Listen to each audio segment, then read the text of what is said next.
Hello, hello.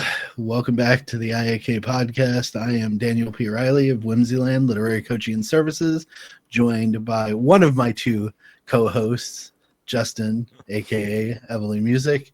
Andrew is either running late or may have had a snafu, so we'll see if he joins us. And our guest for today's show is Nate Chen, author of Have Spell Will Travel, and hopefully going to explain a little bit of the Weird West to us. How you guys doing? Doing good. Yeah, doing all right. Starting to warm up outside, It's always nice. Get another hour in the day with the clocks changing and all that not too long ago, so good stuff. Get an hour. Yeah, we got a whole another hour. Thanks, government, for giving us that hour back. Appreciate it. Yeah, they only had to squeeze it out of our sleep. Yeah.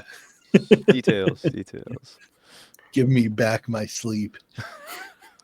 Thieves. Anyways. Sleep thieves. Yeah. It's nice on one hand. On the other, not so much. I mean, it gives me a little bit more time to work on the 8 billion projects I've got running at the same time between client work and my Slacker. own stuff. Yeah, I know. Slacker. So lazy. So lazy. Yeah. And the most complacent person.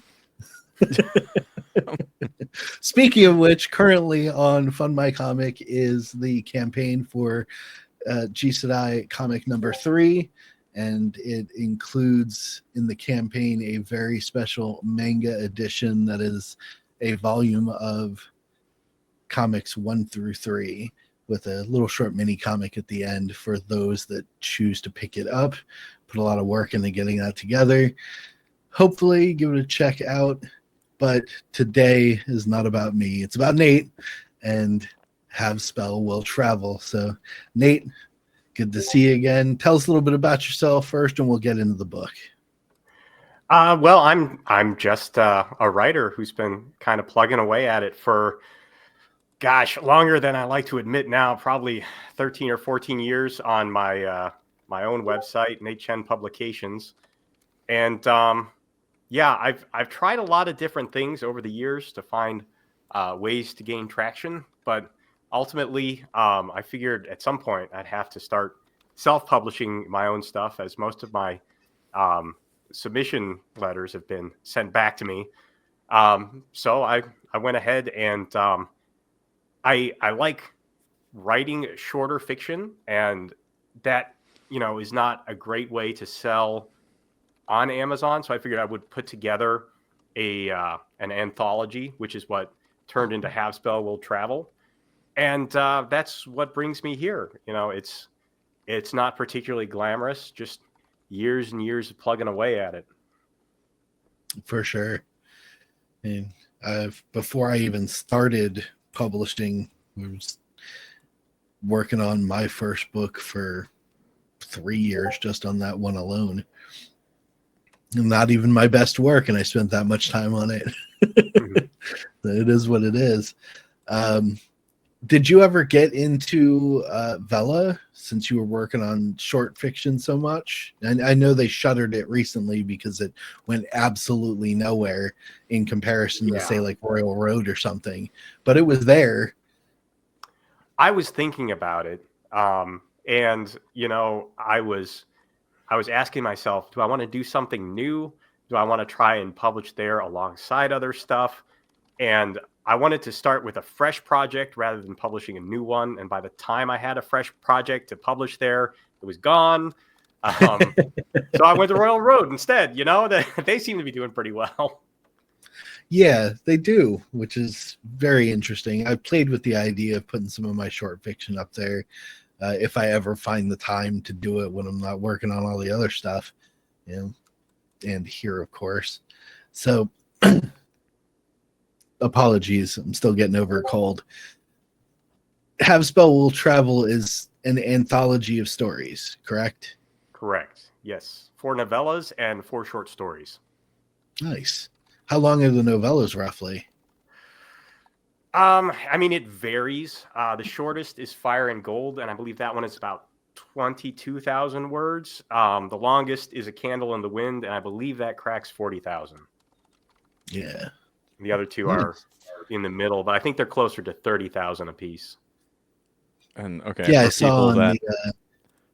for us Sorry, non-writers that are trying to translate the roughly, I know formatting and font size, roughly how many pages for like 22,000? Is that about 100, a little bit shy, somewhere around there? I think 22, not 75 even. for Yeah. 20,000 would be about. Oh, Yep. okay, cool. That's a good size. I like that. That's digestible Yeah. because I have some books that are chonkers, and I'm like, I look at, 'em, I'm like, I don't know when to start you, but something you can Yeah. jump in. I'm like, okay, yeah, I can do Well, 75. It's doable. Looking at Amazon, the print length, it says it's 481 pages in total for the entire anthology. But Right. that's, the individual stories are a bit more bite-sized, which is, I think, is kind of a boon in our more modern, faster-paced society. There's very little time for entertainment these days. That's why short content on YouTube and TikTok and whatnot is so prevalent. So maybe shorter fiction is possibly a way to get into that the general audience's interest. So it's something I've been playing with too, with one of my projects that'll be coming out in a little bit. I took one of my novels apart and broke it down into short pieces, and I'm adding illustrations to it so that it's more visually interesting and sticking with the theme of the book. So since it's about superheroes, I had my favorite artist Kevin make some comic book panel style illustrations to go on the pages, and a couple of actual full page action scenes that will be interspersed between the actual text of these little books. You give it a try, see what happens. But this anthology idea is really cool because unlike a chapter book where you have to, like, if you're really into it but you have to go to work, you kind of feel bad having to put it down and stick the bookmark in there. Shorter fiction in one novel gives the reader an opportunity to, like, sit down for 15 minutes, get a story in, a full story in, and then they can close it and come back later and not feel like they stopped right in the middle of something. Right. Yeah, and I try and I've gotten fairly good over the years at keeping my chapter lengths to roughly a 10-minute read, 9 to 12 minutes for most of them. So I do want people to have like this shorter, more condensed thing. Like if they just sit down on break and they see, the push notification has come in their email, they don't have to say, well, I got to wait till after work so I have enough time to read that. They can sit down on their break and be like, oh, I got 15 minutes. This will take me 10. That's most of my break. Sure, that's fine. Can eat my sandwich while I read it. Right. Yeah, that's kind of the experience I'm going for. And That's I like the idea fantastic. too. I don't know if this is something that if people have tried, I'm sure they have. I don't know how effective it is, but a lot of times there will be people that their books go on sale or they're just free. Like if you have 5 books, they'll give away their first one, hoping if you like that book, you'll come back for the next one. And this, you don't have to give the whole book away, but you can give away like a chapter that's its own standalone story. So you're not really not that it's short selling somebody to give it for free, but they get a whole story, and then it's something. And you could even have that, like, you get through in like 10 minutes, you're like, ooh, that was good, I need more. Whereas a book, takes a lot longer. So I think that's an interesting marketing, perhaps, It's angle like popcorn with the eating. anthology too. Yeah. Yeah. I need to dig deeper and see if I can choose what Amazon gives as the preview, because my original formatting had one of the short stories as the first part of the book. And my thought was people would be able to read that as the preview. But all the feedback I got from my test document was it was disjointed because there was a couple of short stories and then there was some novellas and there was another short story. People wanted to see all the novellas and all the short stories together. And so I did that, and it's admittedly a lot more comprehensible that way. But now that short story is not the preview sample anymore, and I need to see if I can do that or not. Yeah, your sample is actually pretty long. That's one thing I right now haven't behind actually the looked scenes. at yet too closely. It's all the way to the first page of chapter 6. Oh my. Yeah, it's Well, quite long. quite long. Yeah. Yeah. That's about 10, And that 12,000. includes like the acknowledgement and the forward page. Wow. So Amazon just chooses that for you. That's not something where you get to set that prior to. Is that right? I think so. Interesting. It does, and I might be able to play around with that. it doesn't. It doesn't. I believe you can choose the length of the sample, but it takes straight from the first page. So you have to be careful if you're like, I only want people to look at the first 5 pages, and you're thinking the first 5 pages from chapter 1. No, that includes your table of contents, your title page, your acknowledgement page, your forward page, and there you go. There's 4 of those 5 pages right there. So the reader would actually get no sample of the book, really. Interesting. Well, this was 5 chapters during the recording, but by the time this is posted, it'll be no, I'm just kidding. Getting there and cut it down. The whole anthology. It'll be half the table of contents in the acknowledgement. It'll just be the copyright page. That's right. Yes, just there. That's all you get. But let's take a look at this, and I want to, before we get too deep into the book itself, tell us a little bit about Weird West, because this is as far as I can tell, a somewhat new-ish genre as far as popularity. I know it's been around for a while. I've seen short stories in some of my really old sci-fi mags that are like what I would think are kind of Weird West in a what is that show called? It's based on Wild West. No, Westworld. Westworld. In a Westworld sort of same thing style. Yeah, very close. Wild West as a concept is phenomenal, though. I could talk about that for like a straight hour, but kind of give us an idea of what the Weird West genre is, if you can. The Weird West is a genre that is, like most genres, really hard to pin down. Because you could call the Wild West a Weird Western, because it has like those high science concepts in it. Westworld, not so much. That's more of a straight sci-fi, where the sci-fi is masquerading as a Western. Right. But from a general audience perspective, someone wouldn't be at fault for thinking that the show Westworld was kind of like a Weird West style of entertainment. Yeah, especially in the first season, where it's not quite clear that they're basically in a theme park for most of the the story. The idea of a Weird Western is that you have most of the conventions and cultural ideas of the American Old West, but you add a twist, and that twist can be something very small, from encounters with cryptids all the way up to something massive and world-changing, like a zombie outbreak or an alien invasion, or real magic. All those things and the different genre twists they add to it can kind of fall under the Weird West banner. It doesn't even have to be the true American Old West. It can be, as in Have a Spell Will Travel, it can be like an alternate history version of the Old West, or it can be, on another planet that just so happens to have developed a similar culture. Although the farther afield you get from the true Old West, the more debate there will be about things. Naturally.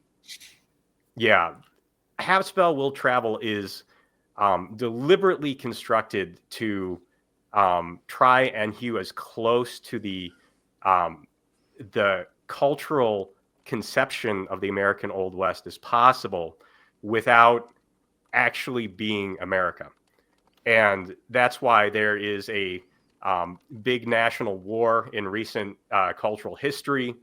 There is, a bunch of indigenous people who are still raiding and causing problems along the frontier. There is, a big patch of unsettled land, and nobody's arguing about whether it's ethical to go out and, build stuff on it and plow it and farm it and do all that kind of stuff. They just so happen to have magic and flying trains instead of, guns and regular trains. And that is, that's the weird part. The trains fly, the swords are magic, there's no guns. And you could just as easily have, a bunch of Civil War veterans who discovered that the other side was using vampires during the war, and they become, dedicated vampire killers, and they could be riding across the Old West, hunting down vampires and discovering all other kinds of weird monsters in the Old West, and that could be your weird Western as well. So it's a whole bunch of different things, kind of all jammed under one banner, which is pretty much what a genre does. It's more a way to encapsulate a broad type of story for easy discussion than it is a prescriptive formula. It's fair. Yeah, when you were explaining the different types, I remembered there was a film that got like really big mixed reviews called Cowboys versus Aliens, with the guy who played James Bond. Daniel Craig, yeah. And Daniel Craig. Olivia Wilde, I believe, was in it too. Yeah. You didn't have Eric Harrison Ford as well? Oh, was yeah, it did. I believe he did, yeah. He was in that, the human opposition character, for a while anyways. But I was just thinking about that because in the same format, they start that film off with this guy who wakes up with a weird piece of technology stuck to his arm, and he doesn't remember where he came from, and immediately finds shelter in this, frontier town before all of the crazy stuff goes on. And everything but the thing on his arm is straight out of your traditional, spaghetti Western style film. It's just that he's got this big honking piece of metal strapped to his limb. So that's an incredible way to say it. It's the standard Western genre, but with just a tiny little tweak that may or may not have a bigger part to play in the greater story. This seems to be, at least from what I can tell, kind of a newer evolution of fiction literature.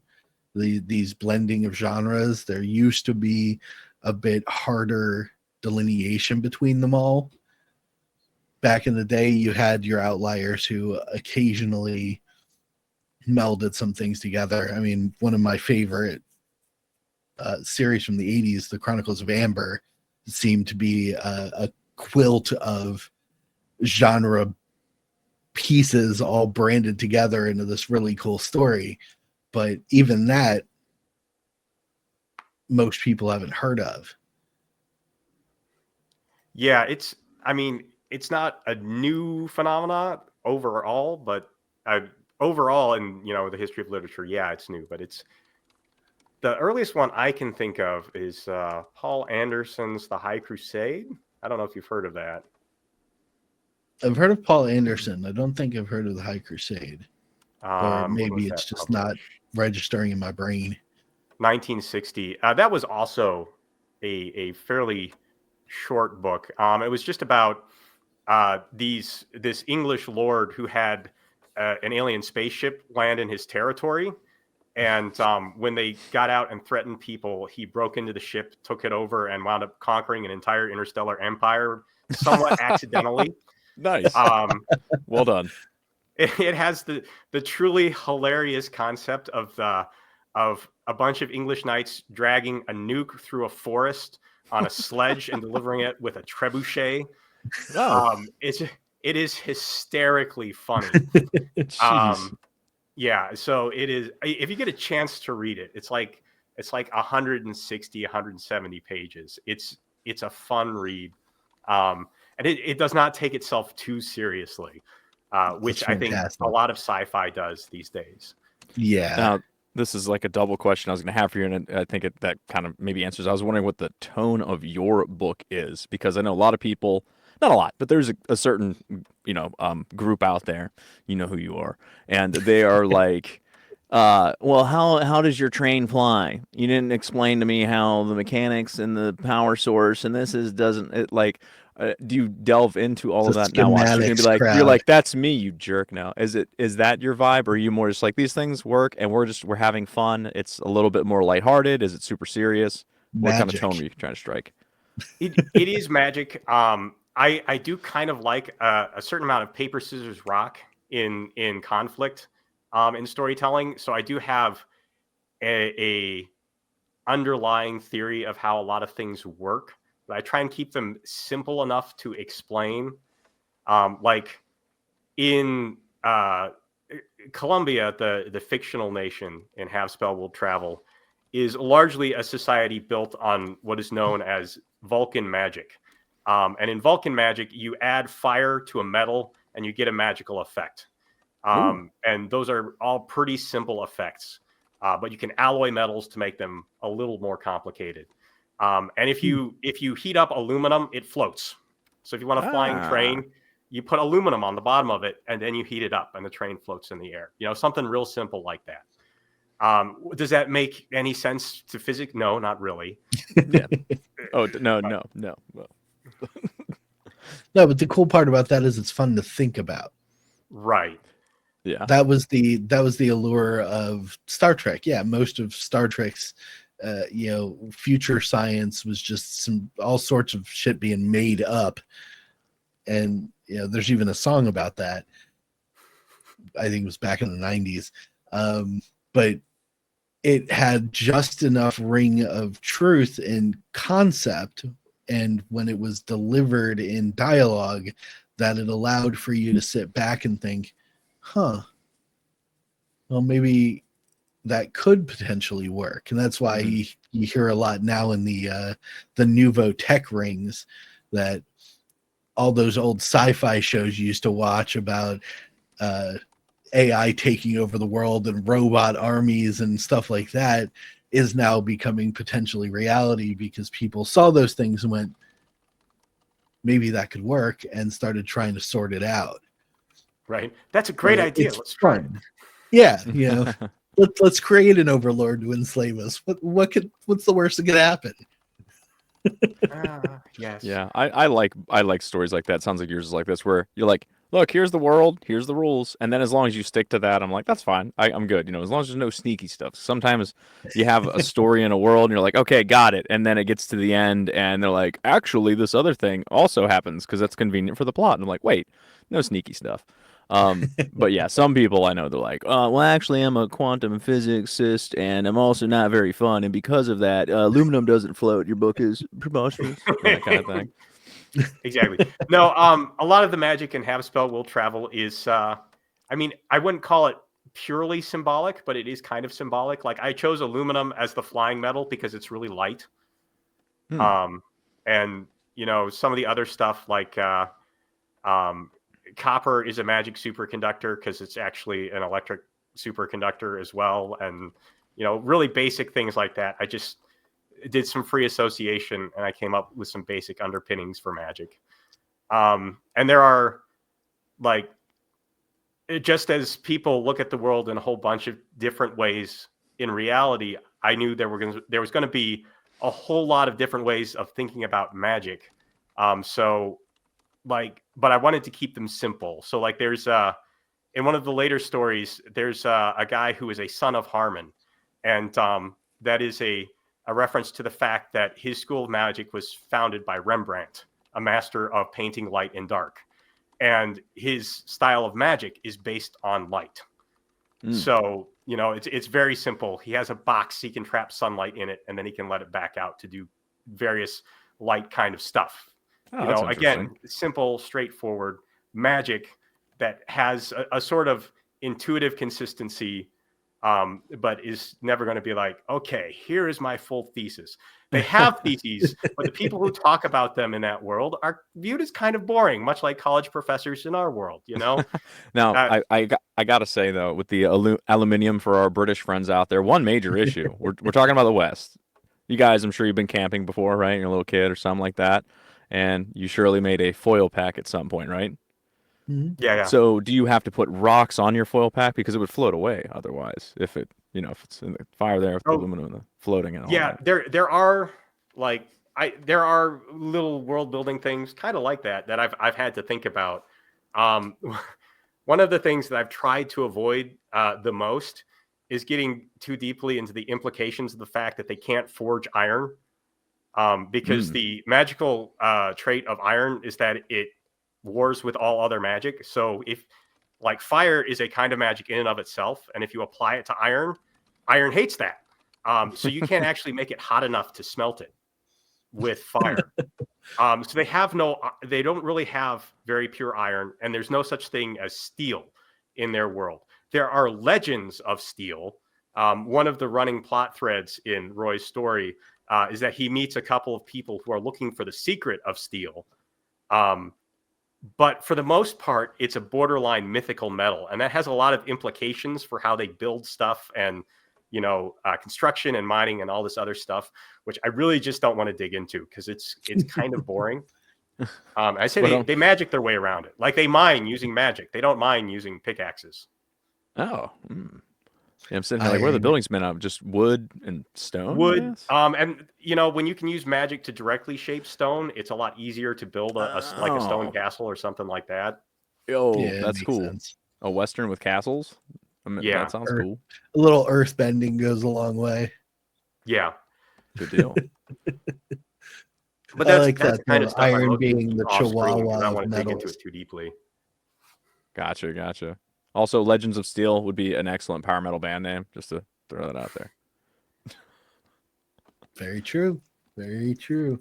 So you mentioned the lead character, Roy. Tell us a bit about him, since he's who folks I assume are going to be riding alongside through all of these. I know I read Candle in the Wind, I believe, was the one we were batting around in Laureate, my Discord group way back.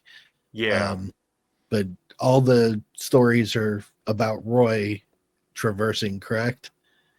Pretty much. Yeah. And they span, I want to say 8 years or so. Although there's one story that's really an outlier that takes place much before the other ones. Roy is an interesting character in a lot of ways because he is a very late comer to the Colombian West. He actually started as a concept in a comic project I was working on. And in A Candle in the Wind, there's a reference to Tyson's Nine, which is 9 survivors of a bunch of Wendigos that raided the Colombian West in the past during a disaster known as the Summer of Snow. And that was originally an idea that was going to be fleshed out more in the comic. But the survivors of that are all kind of legends in that part of the West. And I wrote down the names of all 9 so I would never get them confused, but I really only needed 3 for the comic.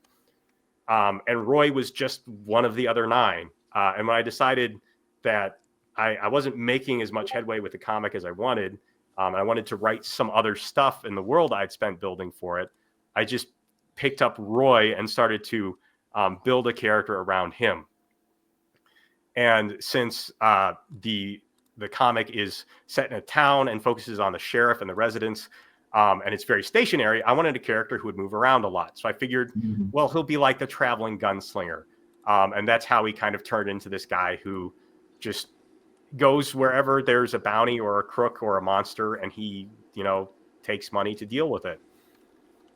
And that was pretty much the concept for the character as he started off.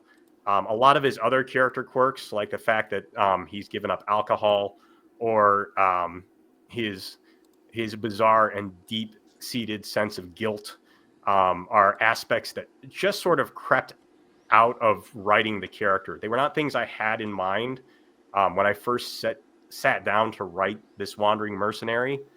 But every time, like, I would sit down to like script out a short story idea or a novella idea, something that kept cropping up was that Roy was always in a hurry to get there and sort things out.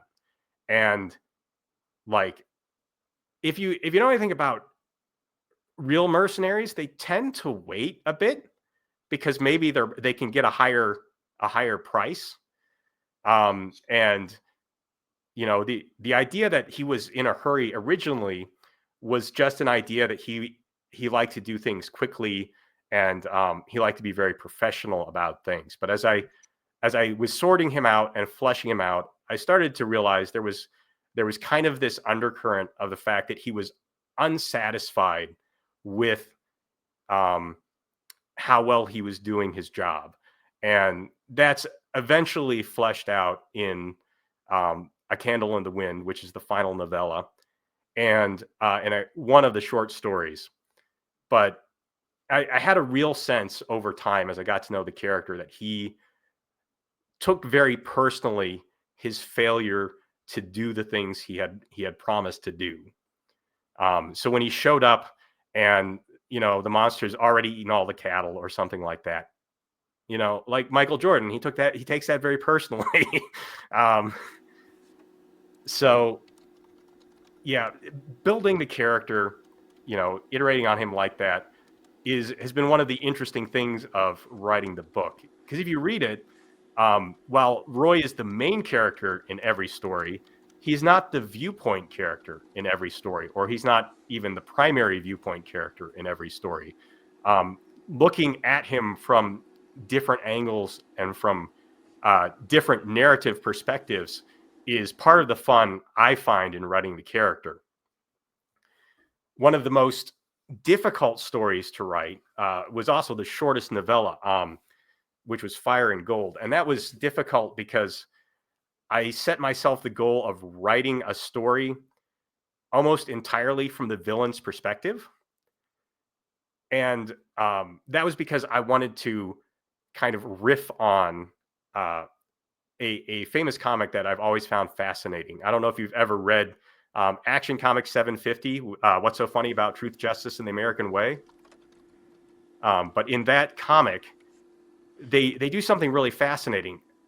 They put you in the shoes of a supervillain team that is being hunted by Superman, and they show you how terrifying it is to have a relentless force of justice tracking down a bunch of evil people. Mm-hmm. And I kind of wanted to do that in that story. I wanted to show what Roy looks like when he's not trying to juggle tactics or protecting all his people or all of that other stuff.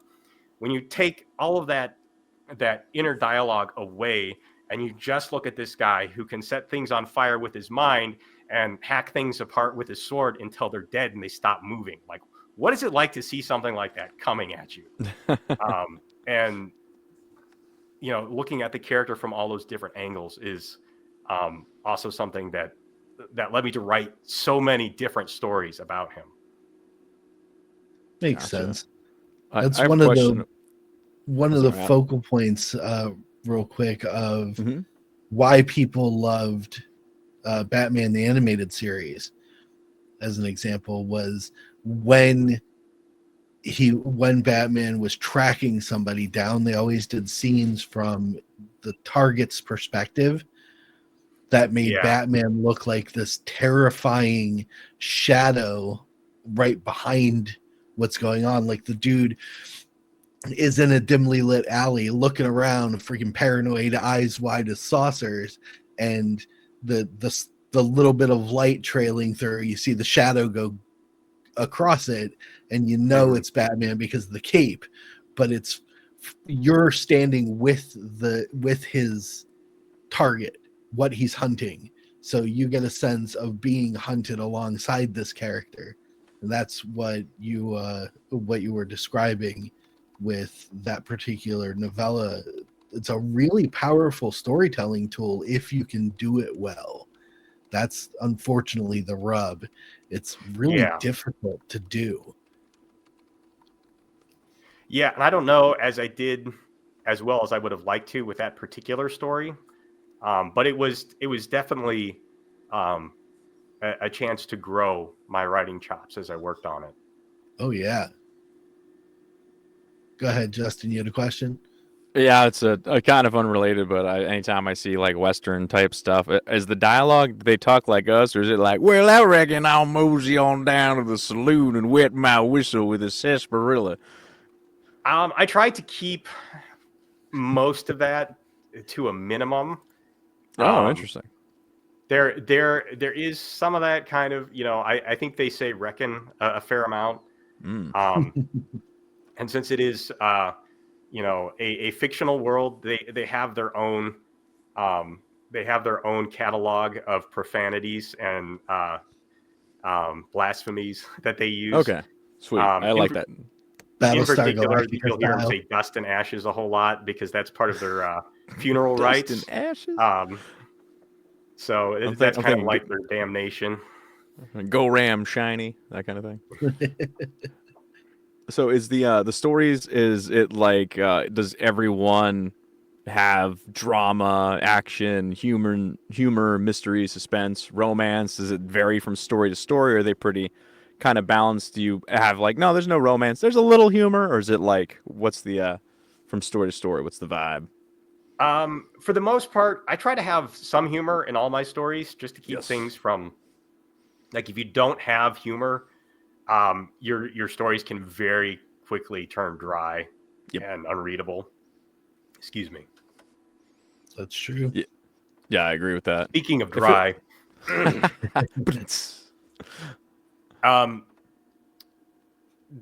the particular tone of each story is kind of dependent on what it is. And the short stories vary a lot more because they're going for a much more specific, condensed idea. Those tend to be a little more serious. But the novellas, other than romance, I think they all have, the other facets of storytelling. Romance is not a huge part of Roy's story yet. But it is creeping in the edges. And as I write, I hope to do a second anthology at some point and kind of like cap off his story as a character arc, and that may have not like a huge amount of romance in it, but more than we've seen up to this point. Okay. So, do we get into one-liner territory? Perhaps is there any like, I reckon this bloodsucker's done riding or something before we blast a vampire or something? I don't think so. Okay. Yeah, that was something that was a lot more common in the comic script I wrote, and Gotcha. in some ways, Roy is the antithesis of the character I was writing in that. Partly because I had them in mind already, and partly just because he's so, hellbound and determined to do what he set out to do. Like, yeah, I don't know, the moment when he chops the head off, the 10-year-old girl vampire is probably the closest you get to a one-liner, and even that's not like snappy or quippy. Do you have the line on hand? Not on hand, no. Oh, I'd have to look it up. All right. We'll allow it. So on that note, if people are getting their heads cut off and things like that, I always ask the question, I got younger nephews and stuff. Are these books age appropriate? Is it like 12 plus kind of thing? Is there, doesn't sound like there's like profanity or intense nudity or something. Where does it fall in that kind of categorization? When I was editing this, I realized that the book is actually kind of brutal to kids. There are 2 or 3 that die in pretty nasty ways. I try to keep the violence like gore free, but it is the Old West in a sense. It is a violent world, and swords. It's kind of hard to avoid the gore when you're using sharp, pointy things. So it is violent, but I think it's not any more violent than a manga you might read in Shonen Jump. So if you've bought like One Piece for your kids, or if they've watched Demon Slayer Crunchyroll or anything like that. I think they'll be fine with Have Spell Will Travel. But I definitely would give it a read before you give it to someone in the age of like 10 to 12 and base that on what they've already been exposed to. Like, I know people who are like, I watched Aliens when I was 9. And I'm like, okay, yeah, read it. Like, that explains so much about you. Yes. So is it like a between PG-13 and maybe PG-16R? Sounds like. Okay. Yeah. Gotcha. On Amazon, it's listed as reading age 13-18. And that sounds about right too. Yeah. I didn't know they listed the ages on there. Yeah, because books, it's Yeah, strange down to me. on They the don't have bottom. ratings like movies do, and that's always like it's always struck me as odd. With the KDP process, they give you an option to determine what the appropriate age range is, and it's just a slide of numbers. You could put it 2 to 102 if you really wanted to, but it's sort of an honor system, because naturally if you put something that's okay for 3-year-olds and it's got people losing limbs and blood flying everywhere, you're gonna get some pretty bad reviews from very angry parents. So it's an honor system. It works out well because I always have that question and be like, "What's the tone? Who's this for?" Because I can't even. You'll have to show me after the show where you can find this age rating on here. It's right at the bottom of the screen. That's up in front of you. Is it really? Yeah. Print length, language, publication date, reading age, file size. Oh, you have more. My window isn't open the whole way. So as I'm looking on my screen, because on your screen you're very small. So on mine, I'm like, I have to scroll over. Gotcha. There it is. That's a happy kid. Okay. He's enjoying that. This is another weird question. Running water? I know Westerns, they usually have outhouses. Do we have flying trains and outhouses? I have not really addressed the bathroom situation, so I presume outhouses, yes, because don't need to use the facilities if you're taking the flying train. Because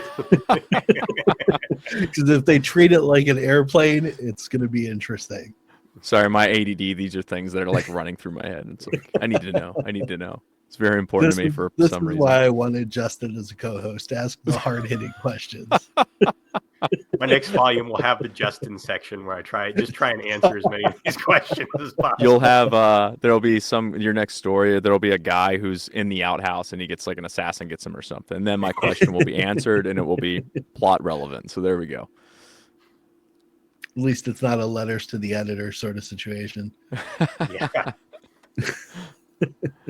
Okay, so with Roy, sounds like he's a likable guy. I struggle to get into books with leads that are like brooding and emo-ish. It seems like he's a pretty likable guy. You'd say, make him captain. I'm going to follow him into battle. Is that accurate? Yeah. I like to describe him as brusque, but competent. Like, he doesn't like people who get in the way of what he wants to do, and he's always going somewhere and doing something. Very, very type A. Not much like me at all, actually. I'm not sure where he came from. And I guess with different stories, he's going to run into work with different people throughout the book, I guess. Yeah, he has basically a couple of sidekicks who are introduced in the second story. And then he has a kind of rotating cast of people he knows. He is an ex-Army officer, so he has like this little circle of other Army officers who he's in touch with, or he'll mention as having sent him, what he needs to work on a job. He has the other members of Tyson's Nine are also occasional recurring characters, so he'll mention them, or they'll show up to do him a favor. But for the most part, one hard and fast rule I have is that no two stories occur in the same location. Oh, cool. So every time I write a story in a new place, I'm like, okay, check mark, and I can't go back there. I made an exception for the story A Tale for Wintertide, because technically Roy isn't in that story. That's the only story that touches base with another character after Roy has basically left town. And other than that, I don't want him to go back to another place. So even if he goes, even if like every character that you've ever met before goes with him to the next story, he's still going to meet new people and be, dealing with new terrain, new potential cryptids and stuff like that because he's somewhere else. Gotcha. Interesting. Sounds cool. I have to ask the gorilla in the room question, and I've already asked Nate this once, but I just have to ask it because it's funny. The name of the main character, being the comic book nerd that I am, when he first started talking about the story, I went, Roy Harper. I know that name. And that's Speedy, aka Arsenal, aka Red Arrow in DC Comics, the former sidekick of Green Arrow. Okay. Was that? Did you have a moment where you were working on this and then went, "Oh crap"? Yes, actually. And it wasn't until I was working on the second novella and I was showing it to someone, and they're like, "Is he deliberately named after that?" And like I knew that Roy Harper was Arsenal. And I knew that my main character was Roy Harper. I never connected those two facts until that point. Part of this is because his original name was Leon, named for the Resident Evil character. But I changed that for reasons that are way too geeky to get into here. I just I want a short, sharp, one-syllable name, and my brain was just like Roy. I'm like, okay. And that's how his name became Roy Harper instead of Leon Harper. And it was just like, okay, I just made a whole new set of problems for myself. But I was committed at that point. I wasn't going to go back and change it. So now, is the horse's name Claire or just Redfield? Did you keep? You would have to ask Neutron Boar because he's the one who decided to put a horse on the cover. Oh, I was just about to ask him, like, this cover too. I was like, this style's very familiar with the frame, the way the lettering's done, that painterly look. I was like, this looks like somebody who's done a lot of work on indie comics I've seen kicking around. So it looks good. Yes, the very incredible Neutron Boar. Yeah, he does great work, and there was a cover artist I had worked with in the past, and I really liked working with him, but he apparently passed away from cancer a few months ago. Oh. And I actually sent him a message to try and commission him to do this cover, and he never responded to me. And I know why now. I certainly don't blame him for it, but I would have liked to work with him on this cover, but he was obviously unavailable, so I went with another guy I knew in the sphere, and it worked out pretty well. So the horse was something that that was just Neutron Boar's own little touch he put in there. It wasn't taken from a specific scene or anything like that. Yeah. In fact, I think they are actually only mounted on horseback in one story in the entire book. Okay. And I do need to do like a big open cattle plains kind of story at some point, but I haven't gotten to that yet. Gotcha. And what's the on this image here on the cover? There's a little medallion instead of the chain connected to it, like a pocket watch. There's like a little. Is that something significant? I can't zoom in quite far enough to look at it. Not really. Okay. So I kind of like to think of Roy as actually the best way I've heard it described, because I explained the concept of the character and somebody said, "Oh, he's Magic MacGyver." Oh, cool. So because Roy is very competent and he knows what he's doing, so I always build a situation that is deeper than he's ready for. So he has to go around and say, okay, knowing everything I do and using the bits I've brought with me, what other bits can I add to this that will actually let me solve the problem I have now? Gotcha. And he's like, I'm going to need a rubber band, a horseshoe, a popsicle stick, and a piece of bubble gum or something. We'll get out of this. Well, it's a fun aesthetic, and it lends credence to the idea that these people are all living and operating their lives out of a land that civilization may not have caught up with. So you have to make do with what you've got around you at all times in order to navigate situations and survive the day. Right. You know, one of the coolest scenes I saw in a Western sort of docu-series was this legendary Western character was explaining a story about getting lost in the plains and how they ran out of water and they were going days without it, trying to find any small source they possibly could find, even if it was just a puddle of brackish water that they could boil. If they had the capacity to even make fire, it instilled the sense that just not being prepared could kill you out there. Yeah. Well, like that dynamic in that aspect too. Like you're talking about Resident Evil, so I assume you're maybe a bit of a gamer, or at least were at some point, right? A bit, yeah. Certainly not as much now as I used to be. Yeah, it gets hard to find the time, especially with the ones that are like 100 hours. But I always loved boss battles. Like I'm thinking, I don't know if you played Arkham City, and the fight with Mr. Freeze.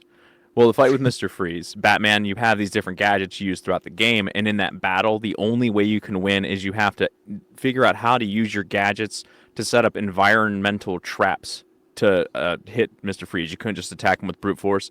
And I love that kind of dynamic of, okay, I have these tools available to me. How do I think outside of the box with these in order to, win that kind of puzzle battle? So that's pretty appealing to me, that dynamic in your character. Yeah. Yeah, I think the two basic archetypes of fiction heroes are like the Rambo, where he is the complete package and he just smashes everything. And the question is, how big are his biceps going to be when he smashes the last thing? And then the other basic archetype is John McClane, the guy who's going to crawl through the vents and kick stuff down the elevator shaft and play literally every last trick in the book in order to win the fight. And I think they're both fine and they're lots of fun. But Roy's very much more in the vein of John McClane, where he's gonna juggle everything he can find and get his hands on, in order to try and win whatever situation he's in.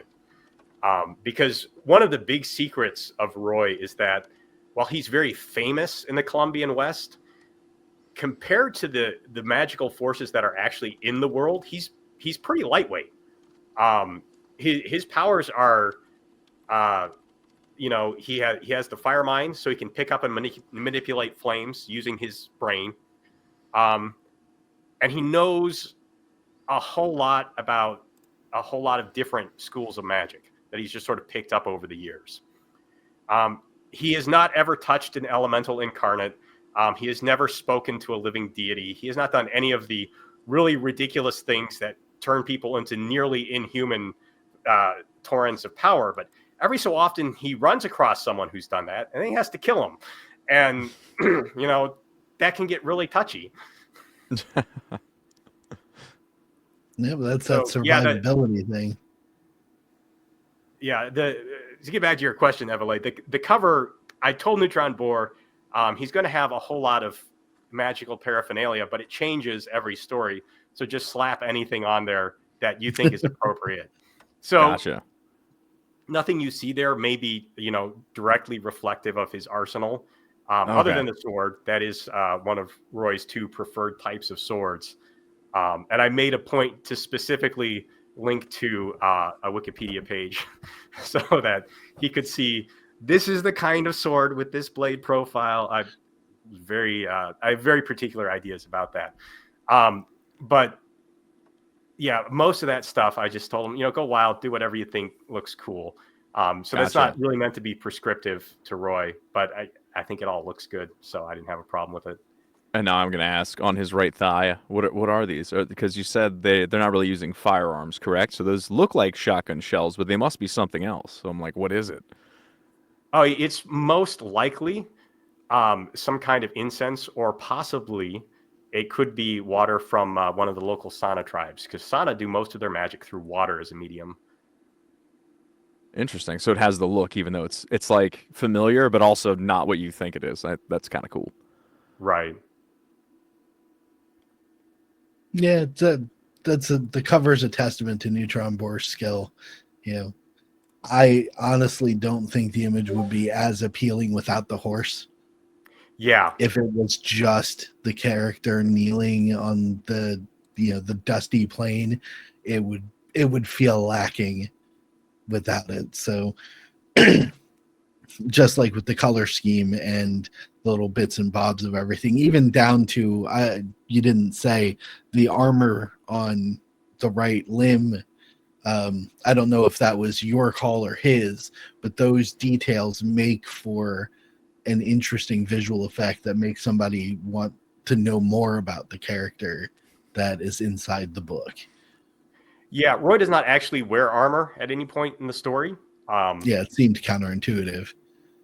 Yeah, and it is actually, I may play around with it, but in their world, armor is considered a high risk strategy, because again, you make their primary form of magic is heat up metal, get magic effect. Strap armor to yourself, and like you could have people shooting fire at you and setting off all kinds of magic without your planning for it. Yeah. So yeah, you can also channel magic that way, but you're playing a dangerous game there. Oh man! So if you're wearing an aluminum like suit, not only would you be on fire, which is really unpleasant, I imagine, but you're also floating Shoot away up at the in same the sky. time, and then you got to Yeah. fall down. Oh, that'd be a bad time. Mhm. Interesting to think about. I mean, particularly that they use swords, which are made of metal. So, you can imagine that maybe magically inclined opposition could even target your weapon to use against you. Yes, there. So the history of weapons is another thing where I have kind of like ideas that you're probably never actually going to see in the narrative. But swords right now are actually both a melee and a ranged weapon, because you can take what's known as a sulfurite crystal, which is basically a battery for fire, and you can mount it in a properly designed bronze sword, and you can use it to shoot blasts of fire at people. But there are disadvantages to that. It weakens the structure of the sword, and you do still have, like, people can use magic to mess with them, although directly manipulating metal with magic is one of the harder things to do. You can manipulate dirt fairly easily, and you can manipulate trees. In fact, before Vulcan magic became the primary form of magic in Columbia, it was Druidic magic, and the big civil war was the overthrow of the Druids. And Interesting. Roy has a whole story he tells about the time the assistant grandmaster of the Druidic order raised an entire forest and threw it at his unit. Oh, geez. It was a scary time. Yeah, No doubt about it. No doubt.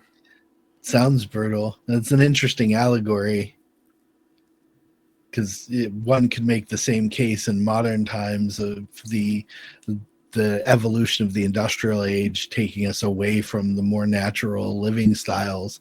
So making that parallel between going from nature-oriented magic to a magic that employs alloy metals and metallurgy, it's pretty cool.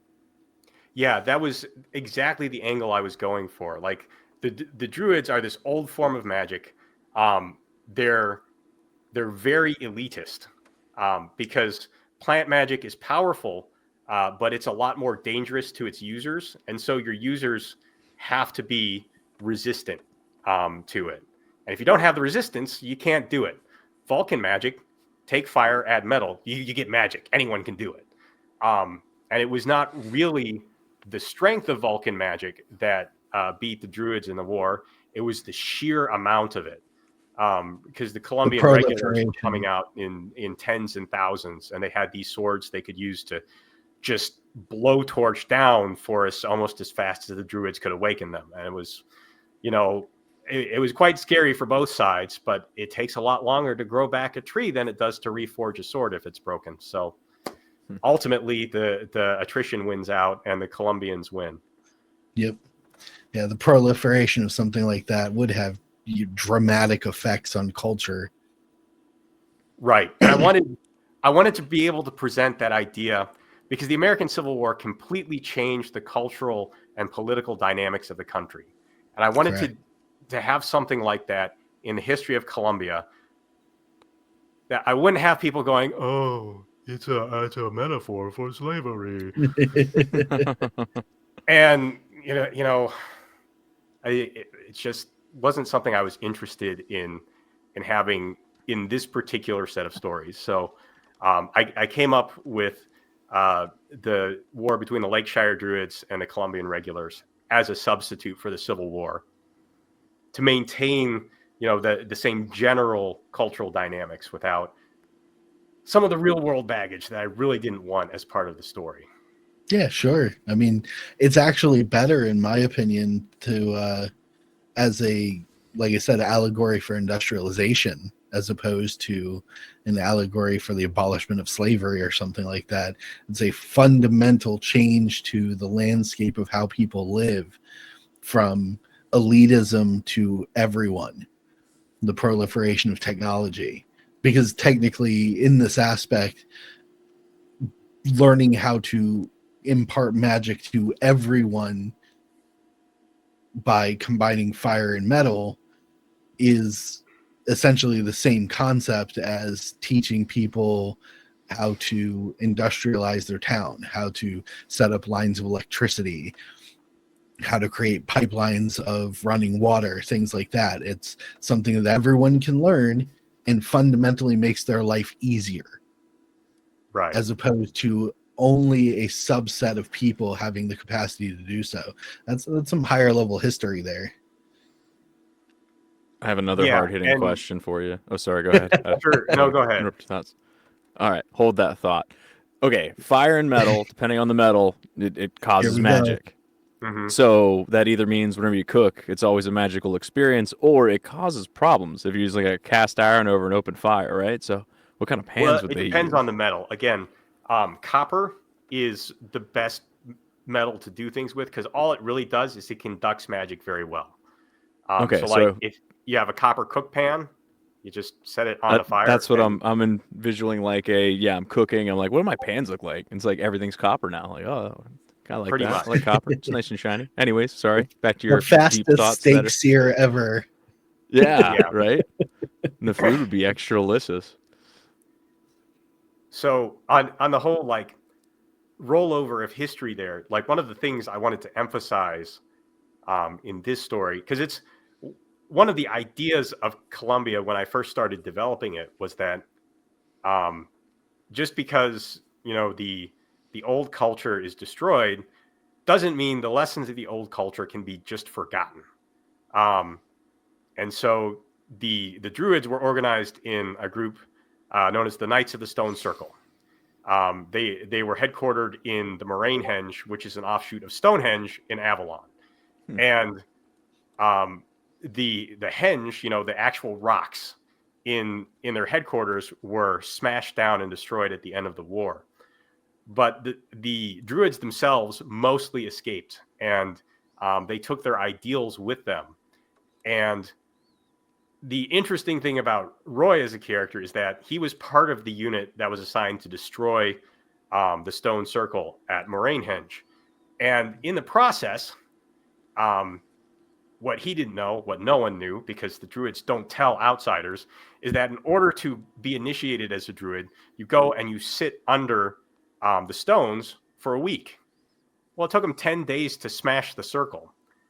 So basically everyone who worked on it underwent the initiation process. Most of them died because they weren't, they didn't have the natural capacity or, the various rites that the Druids do to make you more likely to survive that process. But Roy did. And that's how he became a fire mind. It was not a natural talent he was born with. So he represents kind of like this hybridization of the old and the new, and him trying to work that out is one of the things that also runs through his story. Like, what does it mean that there is still this old magic running around? We have a new way of doing things, but is there some obligation to the old ways? Is there some lessons from the old ways that he still has to make sure persist in the new era? Interesting. I like it. Adds another layer to Yeah. the character and a lot more options for your stories too. You mentioned Wendigo, so I have to ask my own nerdy storyteller provoked question. The supernatural creatures of this world, are they supernatural, or are they natural functions of a magical environment? Both and. Okay. So a Wendigo is a true supernatural creature, for lack of a better way to put it. It is a powerful spirit that has made an alliance with one or more very evil people who, they strike deals, and then the evil Sana shaman murders and eats a person, and he becomes a Wendigo, and he becomes a living incarnation of famine and winter. And, there's a whole set of powers that comes with that. Wendigos are fairly overdone at this point in pop culture, and I decided that people would kind of understand what happened during the Summer of Snow if I just said there were Wendigos and, they killed them all. It's not actually my intention to ever tell about that, but,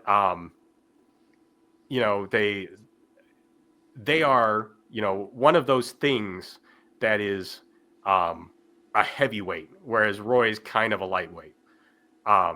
Now, in that particular case, Roy was able to fight them because he wins at paper, scissors, rock.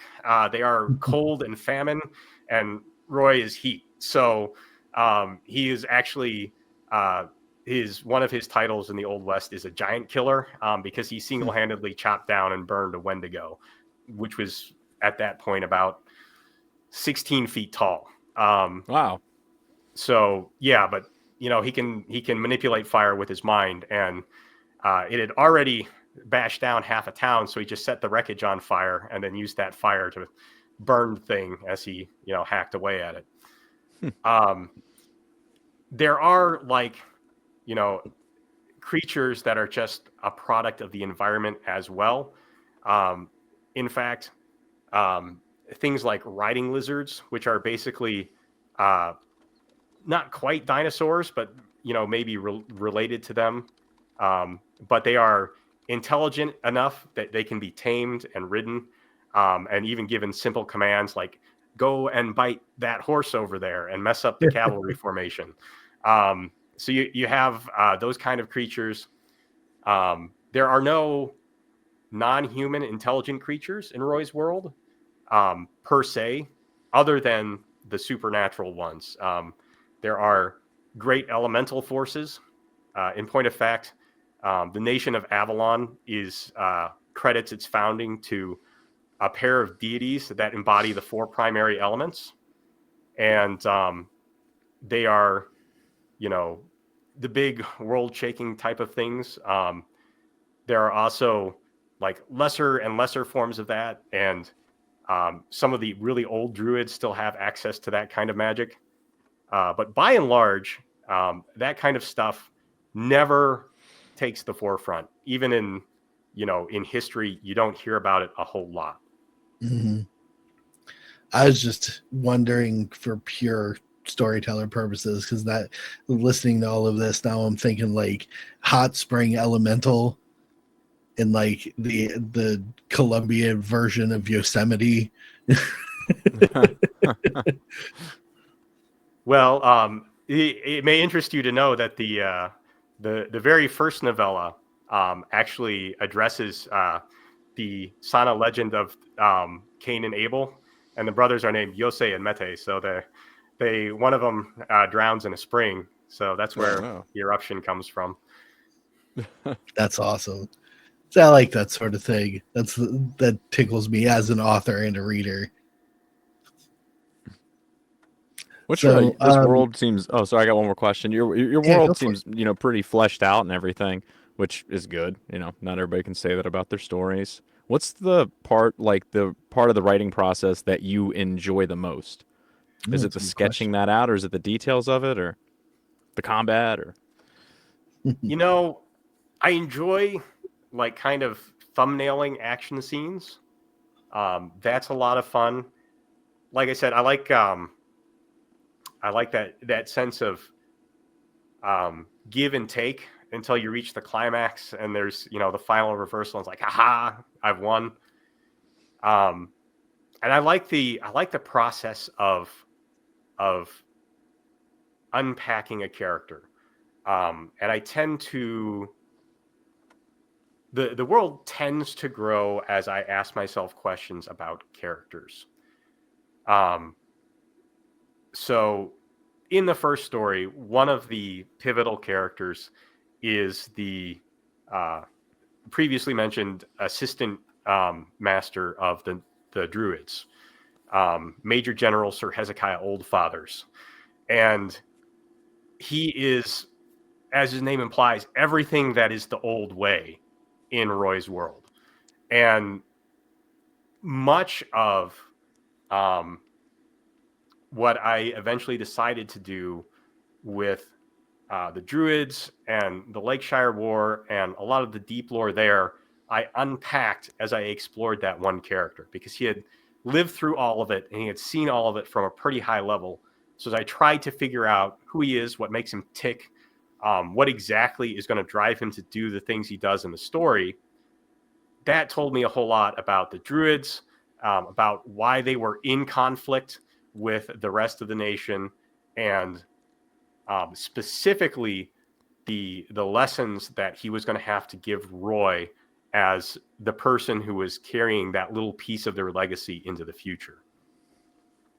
So every time I add a new character, and this is one of the reasons why I wanted Roy to go to a bunch of different places and meet a bunch of different people, because every time a new character shows up, I force myself to think, okay, where have they been? What have they touched? How are they thinking about it?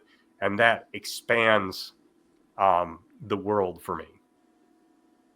Yeah, Very cool. It's a great process. It helps define your world build, not through what we would, in the literary spheres, what we would call the telling side of exposition, but in the more organic side of showing the people, the citizens, the travelers of this world, and then filling in the blanks of where did they come from, what did they know from there, what did they bring with them to this place that were never there beforehand.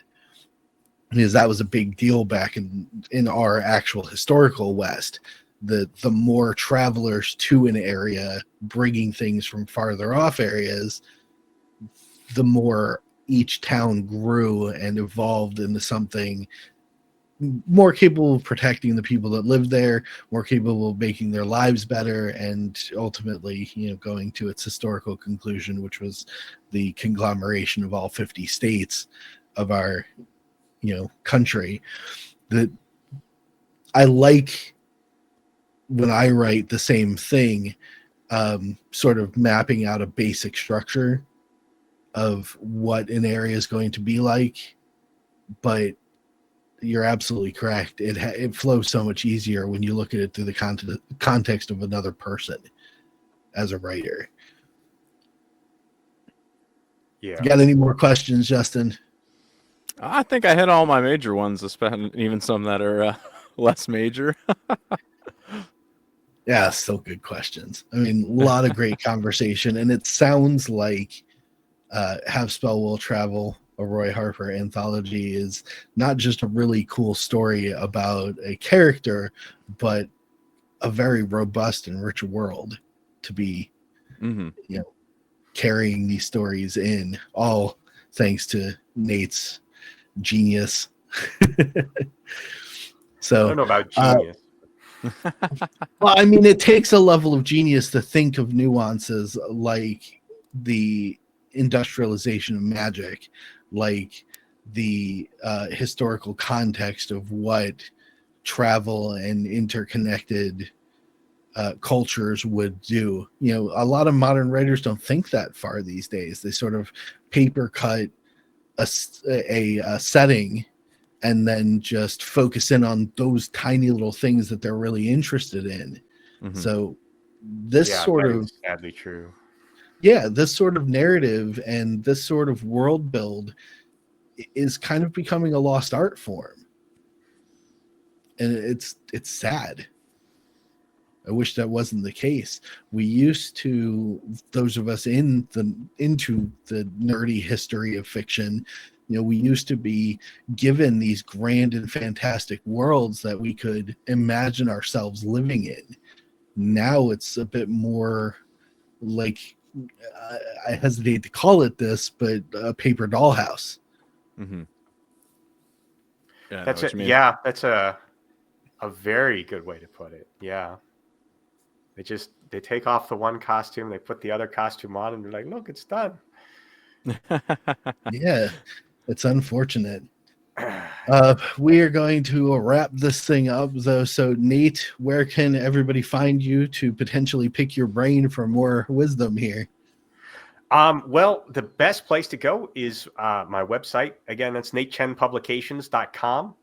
That has links to most of my stuff now, or it should whenever it updates. I've been struggling to get everything pushed to that. And then, of course, if you want my book, you can apparently search "Have Spell Will Travel" on Amazon. Don't search my name because that will get you 2 books. We were discussing that in the backstage. There's 2 Nathaniel Chen, so look for "Have Spell Will Travel." Yeah. So, but the website is the best place to get started. Awesome. All right, Justin, tell us about you and what you do, sir. Yes, and I'll try to remember everything this time. So I make music. That's my main thing. As you can see, the name is EvaleighMusic. The name that you would type into whatever streaming platform you get music on is just Evaleigh. So if you like rock, if you like metal, I get stuff that's a little bit lighter, stuff that's a little bit more hard hitting. I also did some chiptune rock. I even have some like lo-fi on there and stuff. So there's a lot of different music on there for people that have different tastes. Check it out. It takes like 5 seconds to click on a song and be like, I like that, or that's pretty cool. Or hey, I didn't like that, but my friend might. You know, it's so little investment. Type it in there, check out my music. Again, available on every streaming platform. My newest release was called Lift. I believe it was 19 tracks of music that I have made for other indie creators on various projects. It was a lot of fun to work on, and I got more stuff coming out in the near future. In addition to being on the IAK podcast, on Tuesday nights, I am also a co-host over on the Iron Seas with Mr. Batsauce, Mr. AC Pritchard, and Mr. Ultimate Kahuna, where we watch movies, we discuss them. We also have indie creators on there as guests to show us off their cool projects, and we just have a crazy, silly, fun time over there. Fantastic. And, you know, Justin's made music for some of my projects as well. And I'm kind of, encouraging the lo-fi because I need more material for my writing grind. I found lo-fi music is highly conducive to my inspiration and my ability to get into the groove when I'm writing. It's just something about the steady rhythm and softer tones that just work the neurons right. It's great. Yep. But to wrap things up, I am Daniel P. Riley of Whimsyland Literary Coaching and Services. I help creators all over the internet produce the very best creation they can make, whether it's a story, whether it's a comic book. I do nonfiction as well, all through the website whimsyland.org. Feel free to check it out. And you can follow me personally at Mr. DP Riley on Twix. I don't mess around with any other social media because I don't have damn time to do it. If you enjoyed this podcast, I would suggest giving us a like, sharing it with your friends, and subscribing. You can also follow IAKPodcast on X as well for updates, short clips of our recent interviews, and hopefully in the future, some really fun independent creation activities that we can put together. I'd like to bring back Royce's original idea of Comic Shop Wednesday. I've been sort of playing with it a little bit every Wednesday, putting a post out and seeing what people have out there. I just have to figure out exactly what I want to do with that thread, and then we'll go from there. But yeah, this has been the IAK podcast with Nate Chen, a Roy Harper anthology called Have Spell Will Travel. Check it out. Even if you don't understand Weird West, it sounds like, and I know from a little bit of experience reading some of his rough draft, that it's pretty awesome, and you will definitely enjoy the experience. Have a great day, everybody. See you next time.